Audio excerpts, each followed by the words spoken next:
लम्बैगो एक बहुत कॉमन मसला है और बहुत सारे मरीज इसका शिकार होते हैं। लम्बैगो असल में हमारी लोअर बैक की पेन के मर्ज को लम्बैगो कहा जाता है, क्योंकि हमारी जो लोअर बैक है वो बैक का हिस्सा जो कि पेट के पीछे की तरफ होता है वो दोनों तरफ से सपोर्टेड नहीं है, जैसा कि इस पिक्चर में शोन है। जो थोरेसिक यानी जो चेस्ट की बैक है, स्पाइन है, वो दोनों तरफ से सपोर्टेड है रिब्स के साथ। वो दोनों तरफ से स्कैपुला जो कि शोल्डर बोन है उसके साथ सपोर्टेड है। मसल्स बहुत ज़्यादा हैं, लेकिन जो हमारी पेट के पीछे की रीढ़ की हड्डी है ये बिल्कुल भी सपोर्टेड नहीं है। और इसका ख्याल रखना आपके बुढ़ापे को बचा सकता है, आपके बुढ़ापे की ज़िंदगी को बड़ा सहल बना सकता है। इसको आपने सारी ज़िंदगी बचाना है। ये प्लीज़ मेरी ये छोटी सी बात को बहुत अहमियत दीजिएगा। इस बैक के हिस्से को आपने अपनी जवानी में अपने जो है वो जब आप 40s में हों उस वक़्त आपने बचाना है इसे, अदरवाइज़ आपका बुढ़ापा बहुत बुरा गुज़रने वाला है। क्योंकि ये अनसपोर्टेड होता है, इस वजह से वज़न उठाते हुए आपने इस तरह से उठाना होता है कि आपने कमर के इस हिस्से पे वज़न नहीं डालने आने देना। आपने अपने हिप्स की मदद से उठाना है वज़न, आपने अपने नीज़ से उठाना है वज़न, आपने अपनी बैक से कभी वज़न नहीं उठाना। आपने जब भी काम करने लगें तो बैक के इस हिस्से को आप एक्स्ट्रा सपोर्ट दें, बेल्ट बाँधें, जैसे फिज़िकल एक्टिविटीज़ के एक्सरसाइज़ के बेल्ट्स होते हैं, वो बेल्ट बांधें ताकि आपके जिस्म का ये हिस्सा, ये स्पाइन का हिस्सा सपोर्टेड रहे।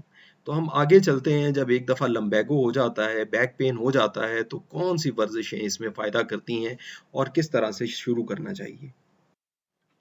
शुरू में तो इतना शदीद दर्द होता है कि आप अपनी बैक को मूव भी नहीं कर सकते, तो उस वक़्त आप अच्छे से स्ट्रॉन्ग पेन किलर लें ताकि आप हरकत करने और एक्सरसाइज़ करने के काबिल हो जाएँ। और पहले आप आहिस्ता-आहिस्ता सिटिंग पोस्चर वाली एक्सरसाइज़ेज़ से शुरू करें या लेटी हुई पोज़ीशन वाली एक्सरसाइज़ेज़ से शुरू करें। चेयर पे बैठे हुए कैट पोस्चर बनाएं, जैसा कि पिक्चर में जाहिर है। काउ पोस्चर बनाएं, अपने स्पाइन को आगे की तरफ पीछे की तरफ खींचें। सीटेड ईगल पोजीशन बनाएं, एक टांग को दूसरी टांग के ऊपर रख के खींचें, इस तरह से खींचें कि आपकी कमर के ऊपर भी थोड़ा सा जोर आए।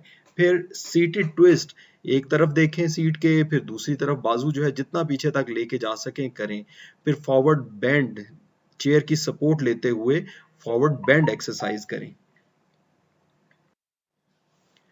फिर जैसे जैसे आपको आपकी फिजिकल कैपेबिलिटी बेहतर होती जाए और दर्द खत्म होता जाए तो कैट एंड काउ स्ट्रेच करें, यानी एक दफा कमर को नीचे की तरफ लेके जाएं और दूसरी दफा कमर को ऊपर की तरफ गोलाई में लेके आए, जैसे सजदे की पोजीशन में होता है। फिर चाइल्ड पोज बनाएं, दोनों घुटनों को मोड़ के भी बनाएं और ये दोनों टांगों को सीधा रखते हुए भी कोशिश करें कि दोनों टांगों के दरमियान अपने सर को, अपने माथे को आप जमीन के साथ टच करें। इससे आपका स्ट्रेच बढ़ेगा। ये शुरू में आप नहीं कर सकेंगे, आहिस्ता आहिस्ता जैसे जैसे आपकी दर्द खत्म होगी, जैसे जैसे आपकी कमर जो है वो फ्लेक्सिबल होगी, वैसे वैसे आप कर सकेंगे। बर्ड डॉग पोजीशन, यानी एक साइड से आपने जो है वो दोनों टांगे और पाँव रखे हुए हैं और दूसरी तरफ से आपने उठाए हुए हैं। ये अल्टरनेट होता है, यानी यानी आपने अगर दाईं साइड का बाजू सीधा करना है तो उल्टी साइड की टांग सीधी करनी है और उस वाइस वर्सा। पिजन स्ट्रेच करें। पिजन स्ट्रेच करते हुए स्पाइन को मजीद स्ट्रेच करें ऑपोजिट साइड पे। जिस साइड की टांग को आपने पीछे लंबा किया हुआ है उससे ऑपोजिट तरफ आप मजीद अपनी कमर को खींचें ताकि आपकी कमर की लचक और ज्यादा मजीद बढ़े। सीटेड स्पाइन पोजीशन, इस तरह से अपने आप को जो है वो ट्विस्ट दें कि आपकी कमर का अंदर स्ट्रेच आए और उसकी लचक में मजीद इजाफा हो। नी टू चेस्ट पोजीशन, एक टांग के साथ, दोनों टांगों के साथ। शुरू में दोनों टांगों के साथ करना आसान होगा, लेकिन बाद में एक टांग के साथ करना। लेकिन यहाँ पे इस चीज को इस चीज का ख्याल रखें आप कि जो भी एक्सरसाइज करनी है उसमें आपने कमर के ऊपर इस तरह का वजन नहीं डालना या इस तरह का जोर नहीं लगाना कि आपका दर्द जो है वो मजीद बढ़े। आहिस्ता आहिस्ता से स्ट्रेच जो है वो इंक्रीज करते जाना है। शुरू में जरूर थोड़ा बहुत तो दर्द होगा, लेकिन अपनी दर्द की लिमिट को आहिस्ता आहिस्ता आप इंशाल्लाह ओवरकम करेंगे एक्सरसाइजेस करने के साथ साथ।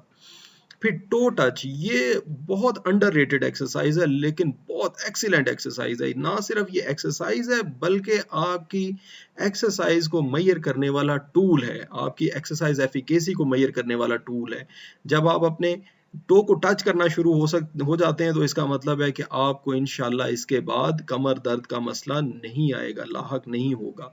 और आपने अपनी कमर की वर्जिश जारी रखनी है और लगातार अपने जिस्म को ऐसा रखना है कि आप किसी भी वक्त अपने टो को टच कर सकें, तो आपको इंशाल्लाह कमर का दर्द दोबारा नहीं होगा।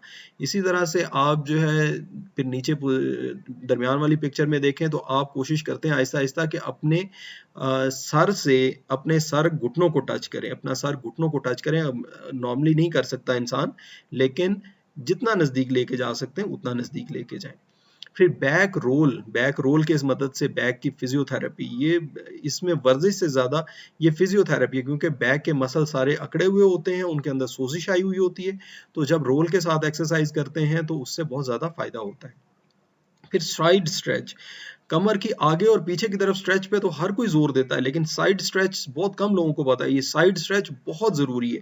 नी तक तो तकरीबन हर आदमी पहुंच जाता है, लेकिन नीचे टखने तक जो आदमी चला जाए तो ये भी एक तरह का मार्कर है कि आपकी कमर अभी बेहतरीन पोजीशन में है और इंशाल्लाह आपको कमर का दर्द नहीं होगा बार बार।